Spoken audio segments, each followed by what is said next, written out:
네, 한미 미사일 지침 개정에 대한 자세한 이야기 스튜디오에서 좀 더 나눠보겠습니다. 오상현 기자 나와 있습니다. 네, 안녕하십니까? 네, 안녕하십니까?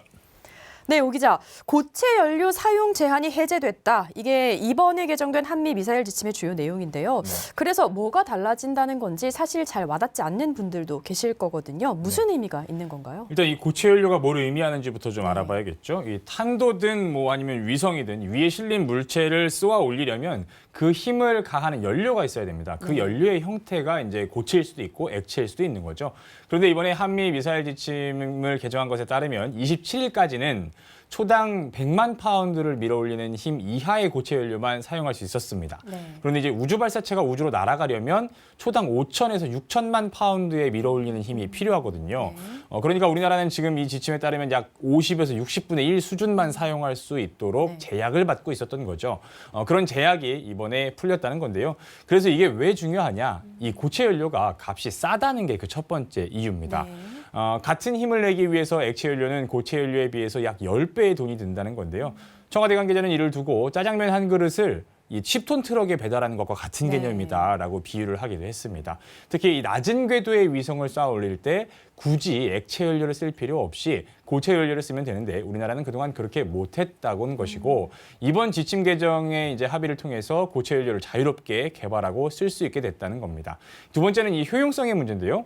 이 액체 연료는 발사체 연료를 주입하는 데에만 몇 시간이 걸립니다. 또 연료를 주입하고 나면 뭐 몇 시간 지나면 뭐 기상이나 이런 것 때문에 발사를 못할 수도 있지 않습니까? 그렇죠. 이제 그런 상황이 생기게 될 땐 또 못 쓰게 될 수도 있게 되는데 고체 연료는 그렇지 않다는 겁니다. 좀 더 빨리 사용이 가능하다는 장점이 있는 겁니다. 지금 당장은 이제 우주 발사체지만 이 기술을 개발해 놓고 나면 그 능력이 높아지면 나중에 우리가 정말 필요할 때 다른 목적으로도 이걸 또 이용할 수 있는 가능성도 열어놓게 되는 거죠. 그래서 군사적인 측면에서 더 효용성이 있고 이런 중요한 의미가 있다고 볼 수 있는 겁니다. 네, 종합해보면 저렴한 비용으로 또 우리가 원하는 발사체를 언제든 발사할 수 있는 길이 열렸다는 거죠. 네, 근데 아까 리포트에서 한국판 스페이스 X도 언급을 하셨습니다. 이거랑 고체 연료 또 어떤 관계가 있는 건가요? 네, 이 한국판 스페이스X는 28일 그 김현종 국가안보실 2차장이 언급한 내용을 그대로 인용한 건데요. 이 로켓의 엔진은 액체와 고체를 섞어서 쓰는 방식이 일반적입니다. 그런데 우리나라는 여기에 제약이 있었으니 얼마 전에 나르호 발사할 때도 러시아 발사체의 기술을 갖다 쓰고 지난번에 또 아나시스 2호를 쌓아 올릴 때도 미국의 발사 기술을 이용을 했던 거죠. 그렇죠. 사실 이 주변국의 최근 동향을 보면 우주 발사체 시장은 정부와 민간 기업이 함께 이끌고 있는데요. 지난 7월 20일 아랍에미리트가 쌓아 올린 화성 탐사선 아말은요. 일본의 민간 기업 미쓰비시 중공업에서 생산한 H2A 발사체를 이용해서 이렇게 발사가 됐고요. 또 중국의 첫 화성 탐사선인 텐원 1호가 중국 국영 운반 로켓 기술 연구원이 개발한 창정 5호 로켓에 실려 우주로 발사되기도 했습니다. 그런데 이제 고체 연료를 마음껏 개발할 수 있으니까 우리가 발사체를 개발하려고 맘만 먹으면 언제든지 얼마든지 그런 것들을 만들 수 있다는 얘기인 거죠. 그런 의미에서 한국판 스페이스X가 현실이 될 수 있다는 겁니다. 네, 그렇군요.